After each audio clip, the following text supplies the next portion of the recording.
El 8 de mayo se recuerda a Ulrika Franziska Nist, una religiosa alemana que vivió bajo el signo de la contradicción. Pues aunque estuvo inmersa en una sociedad que solo valorizaba el éxito, la salud y la riqueza, esta joven abandonó su vida laboral, en los momentos de mayor éxito económico, para seguir los signos del amor y la dedicación, que moldearon su vida hacia la entrega por el servicio y la caridad. Esta muchacha, que en sus 10 años de vida religiosa, dedicó sus esfuerzos en ser una humilde cocinera, y una ayudante en la enfermería, en donde se la apreciará siempre sonriente y feliz. Porque encontró en las cosas simples, de lo que significa el servicio y amor al prójimo, la realización de su vida. Una vida, que muchos podrían juzgar como un fracaso, a causa de su débil salud, plagada de enfermedades e inestabilidades, que la llevaron a ser una hermana poco visible, casi desapercibida para la mayoría de los que la conocieron. A pesar de lo cual, en 1987, fue la primera beata en ascender a los altares de su congregación, las Hermanas de la Caridad de la Santa Cruz de Ingenvoll, en Suiza. Ulrika Franziska Nist nació el año 1882, como hija ilegítima pero querida en un pequeño pueblo de Alemania llamado Mittelbiberach. Lo bella de la pequeñita, lograrían que su padre, finalmente se decidiera a ofrecerle matrimonio a su madre, lo que estabilizó en parte la felicidad conyugal que trajo al mundo otros 11 hermanos menores de Ulrika. Al ir creciendo, con mucho esfuerzo asistía irregularmente a la escuela, pues debía ayudar a su madre en el cuidado de sus hermanos, lo que la hizo una estudiante de rendimiento escolar, más bien modesto. Su padre, Ulrico, compró una pequeña granja sin cultivar de 2 ancianas tías, de la cual él esperaba el fin de la pobreza para su familia. Pero nada mejoró, a pesar que incluso se hizo cargo de la panadería municipal. Sin embargo, con 11 hijos que alimentar, el infeliz padre no tuvo más alternativa que abandonar su tierra natal, Unterstadion, para trasladarse a Eingen en busca de una mejor fortuna como trabajador en la industria del cemento. Lo que le significó a la pequeña Ulrika, irse a vivir a Oberdorf, con sus abuelos maternos, en donde pudo volver a asistir más regularmente a la escuela primaria, aunque su rendimiento escolar se mantuvo mediocre. Los testigos de esa época infantil, la recuerdan como una niña tranquila, silenciosa, que deseaba el regresar a casa para ayudar a sus abuelos. Cuando cumplió los 10 años de edad, regresó a su pueblo natal, a pesar de la precaria situación económica de sus padres, por lo que no pudo quedarse en su casa, siendo recibida por su tía, Gertrudis de Tenrieder, su madrina de bautismo, que tenía una taberna. Dedicándose a cuidar a sus 3 primos menores, así regresó una vez más a los estudios en el pueblo. La niña pidió cursar el catecismo, en la iglesia del poblado, para poder hacer su primera comunión y confirmación, que recibió a la edad de 13 años. Sus primos, que sobrevivirían a Ulrika, declararían que la niña era muy trabajadora, dándole mucha importancia a la oración, logrando ganarse el respeto y el cariño de su tía. Acudía cada vez que podía a la misa de la madrugada, en la parroquia de su poblado, pues era una jovencita que rezaba el Santo Rosario, varias veces al día. Y así, fue moldeando su deseo de ingresar en la vida religiosa. Las carencias de su familia, conducen a Ulrika, con 16 años de edad, a que se mudara a la aldea de Saugart, con su tío Conrado de Tenrieder, quien administraba una pequeña tienda de alimentos y especias de las colonias. Su tía política, estaba afectada por la apoplejía, pero al mismo tiempo, por depresión, y una enfermedad mental que le causaban celos enfermizos por su marido. Para Ulrika, este periodo fue muy difícil a causa del trabajo doméstico excesivo que debía hacer, más los cuidados que debía realizar en su tía postrada, sin mencionar las terribles peleas matrimoniales que debía presenciar diariamente. En 1899, Ulrika, de 17 años de edad, para escapar de la casa de su tío, encontró trabajo en una panadería y pastelería en Biberach. La familia que lo dirigía era protestante, pero al apreciar la honestidad y bondad de la joven muchacha, la dejaban ir a los servicios religiosos en las noches, y en la tarde de los domingos. Pero sus hermanos crecían, y las carencias materiales aumentaban, por lo que en 1901, con 19 años de edad, fue recomendada como sirvienta para la familia del director del Instituto Magistral de Rorschach, en la zona de San Gallo, a orillas del lago de Constanza. Su vida esforzada, le parecía abrir las puertas del éxito laboral, porque la paga era muy buena, hasta que para fines de 1903, Francisca sufre una erisipela facial tan grave que se llega a temer por su vida. Es llevada al hospital de Ingenbol, dirigido por las Hermanas de la Caridad de la Santa Cruz. Allí, el espíritu de sacrificio, de oración y de abandono a Dios de esas hermanas impresiona a Ulrica Francisca hasta el punto de decidirla a hacerse religiosa. En esos días de enfermedad y lenta recuperación, se decidió para usar sus ahorros en pagar la dote de entrada en la casa provincial de las Hermanas de la Caridad de la Santa Cruz, en Baden, a orillas del lago de Constanza. Pero había un problema, tenía un contrato y una obligación vigente, y aunque desde niña, había deseado convertirse en religiosa. También escribió desde Rorschach que ingresaría al convento cuando expirara el contrato de trabajo. En esos días su tía, la reprende, diciéndole: primero debes ganar dinero. En el convento no tendrás nada, más que hacer de criada de todos. Pero, Ulrica ya estaba cerca de la mayoría de edad, por lo que se acercó a pedirle ayuda a su confesor, el que la contactó con la madre provincial de las Hermanas de la Cruz de Egne para ser aceptada en la vida religiosa.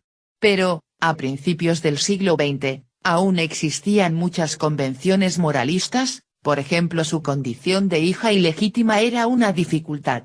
Finalmente, y luego de varias entrevistas, recibe la carta de aprobación, por lo que realiza una visita de despedida a sus padres, hermanos, y a la tía Gertrude en Ehingen.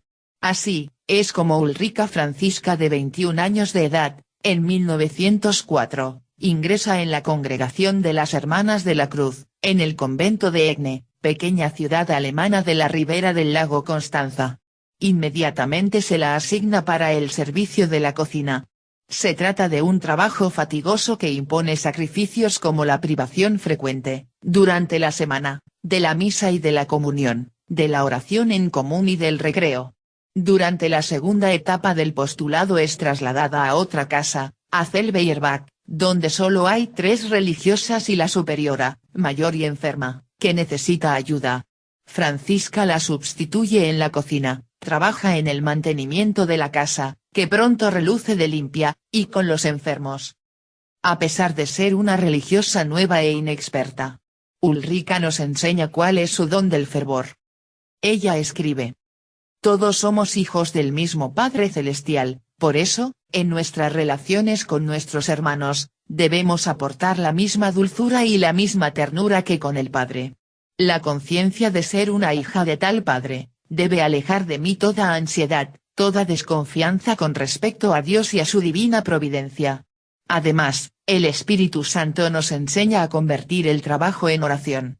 En este camino, he comprendido que Cristo es mi verdadero esposo y maestro, al cual solo se puede contentar con el amor más simple y sencillo. Para ello, debo esforzarme para unirme muy íntimamente al Espíritu Santo. Pero, como reconozco ser muy débil e ignorante en las cosas del Señor, me he hecho acompañar en la oración, por la Santísima Virgen María, San José, San Francisco de Asís, y mi ángel de la guarda, al cual, desde pequeña, he podido observar como un ser brillante y compasivo. Durante su vida religiosa, jamás sobresalió, ni llamó la atención de ninguna forma especial.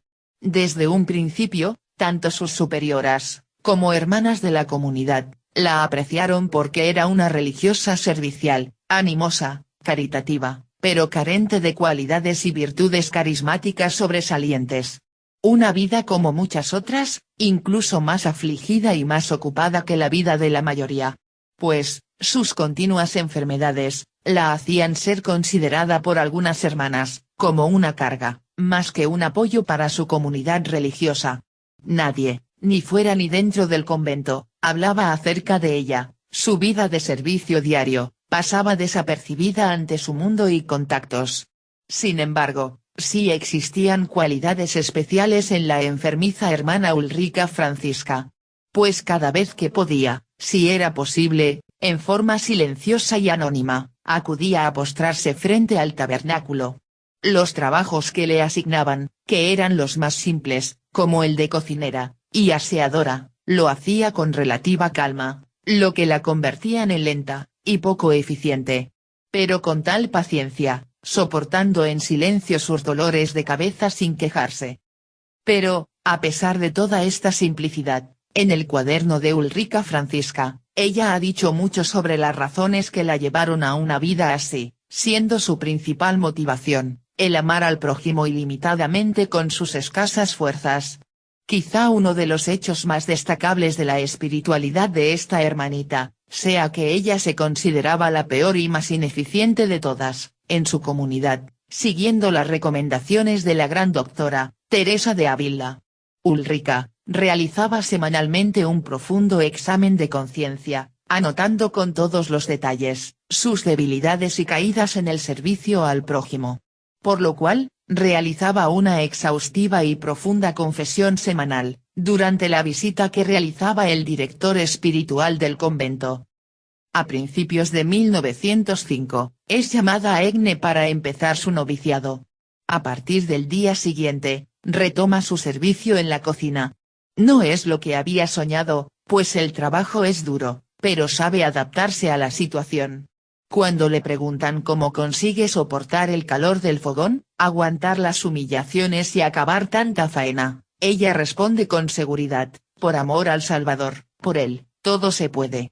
Ulrica se muestra a veces distraída, entre la oración y los quehaceres, lo que le causa una reprimenda, a la que ella responde con silencios. Para 1907, ya se muestra adaptada al estilo de vida comunitaria, ha controlado sus inclinaciones hacia la vida mística, en la que corre el riesgo de extraviarse en el egocentrismo. La regla de vida de la orden, la socorre en esto, porque de la mañana hasta la noche, la obediencia al orden establecido, la renuncia a uno mismo, a sus propios deseos, la atención plena a las consideraciones, deseos e intereses del prójimo, favorecen la caridad.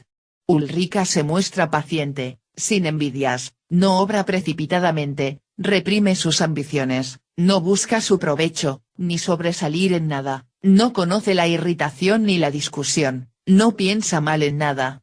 No por ello, deja de sonreír, y acepta de buena gana las bromas que le hacen en los recreos sus otras hermanas. Esos días escribe en su diario íntimo: me cuesta rezar el breviario, siento siempre inclinación por la quietud en el amor. Pero, me dejo guiar por el don de la sabiduría que ilumina el alma y que me concede saborear las cosas de Dios, cuyas infinitas perfecciones de gusto, sé que solo debo concentrarme en la adoración a la Santísima Trinidad. Y por ello, de la misericordia, la justicia, la eternidad, y la sencillez. A los pocos días, es enviada a Beaucon-Dieres-Isle, en Alemania, donde se encarga de la cocina del hospital, que está a cargo de una maestra de cocineras testaruda e intratable, que le causa continuas dificultades a las religiosas. Ulrica estará siempre sobrecargada de trabajo. Pero sabrá elegir el momento oportuno, hallar la palabra justa o hacer lo que procede gracias al don de consejo. Mostrándose prudente y madura. Un día, su superiora le pregunta en qué meditas. La joven responde: en los atributos de Dios. Lo que más me gusta es contemplar la sencillez divina. Yo medito en el significado profundo del santo sacrificio de la misa, que para mí, es la mayor acción de gracias, el sacrificio de súplica más elevada y más brillante, el mayor gozo y la mayor felicidad. La superiora pensó: ¿de dónde saca esta hermana tan sencilla semejante ciencia? En 1908, Ulrica es trasladada a la casa de San Vicente de Baden, allí trabajará bajo la autoridad de una hermana que no es dueña de sí misma, que se muestra frecuentemente dura con las demás y que, al mismo tiempo, tiene cierta inclinación hacia la bebida. La sencillez de Sor Ulrica la hace enfadar, y causa una cierta envidia de la veneración que sienten por ella las jóvenes empleadas en la cocina. Lo que causa que la joven monja sea humillada con rudeza, ante varias testigos. La joven hermana guarda silencio, pero no puede reprimir las lágrimas. Tras eclipsarse discretamente para refugiarse en la capilla, regresa poco después, con las mejillas aún mojadas pero con el rostro tranquilo y sonriente. Una hermana, testigo del incidente, relata, habría regañado a Sor Ulrica por dejarse tratar de este modo y no reaccionar. Si hubiera sido yo, habría sido capaz de moler a palos a esa encargada de la cocina, por abusadora. La superiora dirá al respecto de este hecho. Si Sor Ulrica no hubiera recibido insignes gracias, no habría podido soportar con tanta serenidad aquellas grandes pruebas.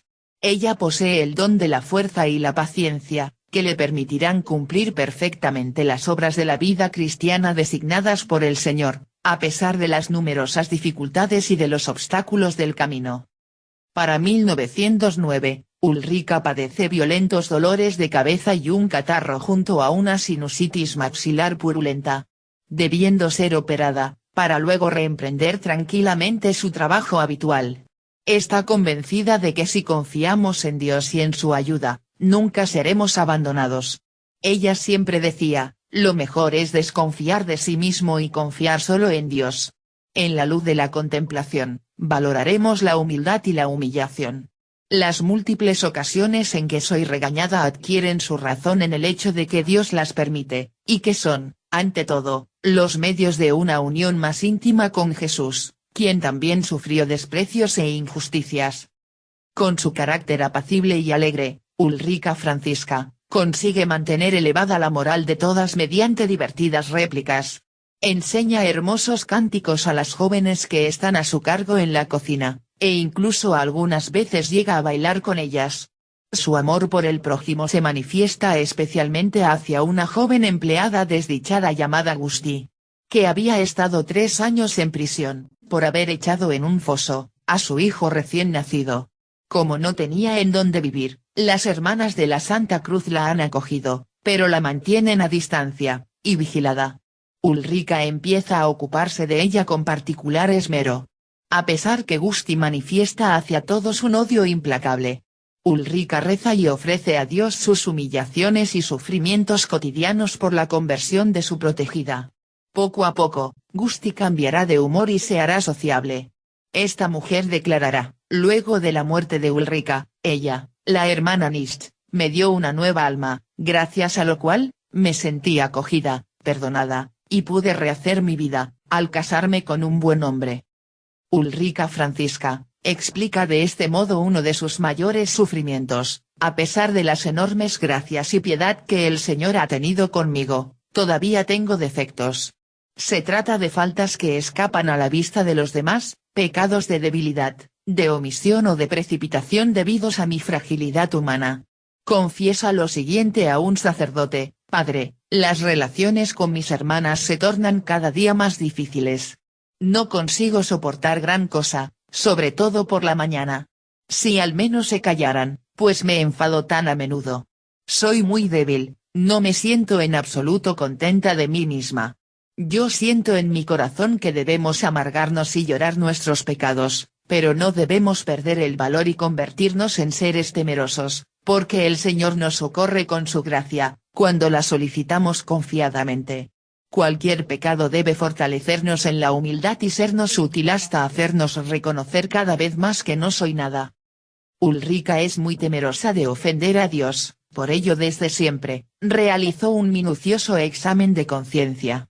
Constantemente implora la misericordia para todos los pecadores, diciendo: oh, mi dulce corazón de Jesús, sálvanos. Cura a tu pueblo. Me gustaría tanto que yo pudiera hacer que todos conocieran el amor de Dios, y hacerles sentir la ardorosa sed de Jesús por nosotros, sus pecadores. Para mediados de 1912, Ulrica Francisca se muestra muy congestionada, febril y con constantes accesos de tos, que no le dejan abandonar la enfermería. Por lo que es llevada al hospital en donde le diagnostican una tuberculosis avanzada. Ante la amonestación de su superiora, que la reprocha por haber guardado silencio acerca de sus graves dolencias. Pero la joven de 30 años de edad, le responde: no se preocupe madre, nos vamos a casa. Nuestra patria está allá arriba y no aquí abajo. Me muero de buen grado. Debemos preocuparnos sobre todo por la vida futura, porque la vida terrenal pasa muy pronto, mientras que la otra vida permanece eterna. La ambición humana, es el dinero, los honores, las posesiones, la ciencia e incluso la salud. En el hospital, Ulrika es muy bien atendida. A todos aquellos que le dan muestras de simpatía, ella responde sonriendo: cuando esté en el paraíso, rezaré por vosotras. Ahora llevo una buena vida, como los clientes que se curan aquí, comer bien, pasear y dormir. Para fines del año, su grave estado, hace que los médicos soliciten que sea trasladada al pabellón de los enfermos terminales en Egne. Allí, se le priva de su director espiritual, lo que le resulta muy penoso. No tengo a nadie a quien hablar de mi vida interior. Ahora ya no me queda consuelo, ni divino ni humano, y a veces resulta muy duro. Así es como sufre la oscuridad del alma. Es tentada a creer que todo lo que ha vivido con el Señor no ha sido más que una ilusión proveniente del enemigo. Sola, y cada vez más enferma, sus únicas armas radican en tomar su crucifijo, rezar el rosario. Y la oración continua al Señor, a quien le repite sin parar: todo por mi Señor bien amado. Los accesos de tos, la fiebre y los sangramientos aumentan constantemente, hasta que una noche, una enfermera se acerca a su lecho para ver si le faltaba algo. En ese momento, en la habitación de al lado, otra hermana enferma sufre un violento ataque de tos. Vaya primero con nuestra hermana, murmura Ulrika. Cuando la enfermera regresa, Ulrika Franziska Nist se encuentra fallecida.